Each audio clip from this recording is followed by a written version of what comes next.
Demand ng tubig sa mga water refilling station sa bayan ng Calasiao bumaba ngayong tag-ulan. Naritong report.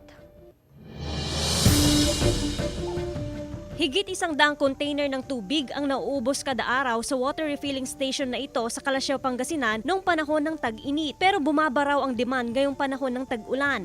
Malamig na, hindi na masyadong mainom mga tao ngayon. Sa harap pa lang ng refilling station, nakapaskil na ang pagtaas ng presyo sa kada 5 gallon ng purified water. 5 piso ang itinaas nito. Mula sa dating 20 pesos, mabibili ng inuming tubig ng 25 pesos per 5 gallons. Simula noong June 12, ang abiso ay mula mismo sa Calasiao Water Refilling Station Owners and Operators Association Incorporated. Lahat ng bilihin, di ba, tumaas. Pati nga yung sibuyas, grabe, tinaas din, mga bawang. Pero ang tubig, nahuhuli kami. Ang nagiging rason kaya hindi kami makapag-akyat ng presyo is pag may mga bagong refilling station, sila po yung nagpapababa ng presyo. Kaya it's about time na siguro lahat nagkasundo na kami. Tumataas na lahat.